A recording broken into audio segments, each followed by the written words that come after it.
వీటన్నిటికి సంబంధించి ప్రధాన ప్రతిపక్షము బీఆర్ఎస్ సోషల్ మీడియాను, విష ప్రచారాన్ని, తప్పుడు వార్తలను, పెయిడ్ ఆర్టికల్స్ని, ఫేక్ సర్వేలను, వీటన్నిటి మీద ఆధారపడి ప్రభుత్వాన్ని అవహేళన చేయడము, అవమానించడము, అసహ్యకరమైన భాషలో దూషించడం లాంటి వార్తలను ప్రసారం చేసిండ్రు.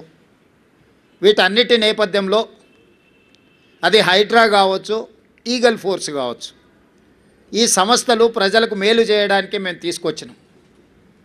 ఈ నగరం వేగంగా మత్తు, ముఖ్యంగా గంజాయి, డ్రగ్స్ విస్తరిస్తున్న సందర్భంలో వాటిని కఠినంగా అణిచివేయడానికి ఈగల్ ఫోర్స్ను తీసుకొచ్చినాం.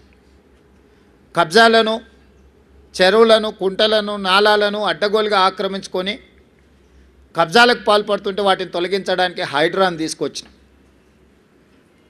జిహెచ్ఎంసీ కావచ్చు, హెచ్ఎండిఏ కావచ్చు, మెట్రో వాటర్ వర్క్స్ కావచ్చు, మెట్రో రైల్ కావచ్చు, ఇలాంటి సంస్థలన్నిటిని కూడా సమన్వయం చేసుకొని ఈ నగరాన్ని ఒక మంచి నగరంగా తీర్చిదిద్దడానికి మేము చేస్తున్న ప్రయత్నాన్ని ప్రధాన ప్రతిపక్షము సహకరించకపోను ప్రతి సందర్భంలో అడ్డు తగిలే ప్రయత్నం చేసింది.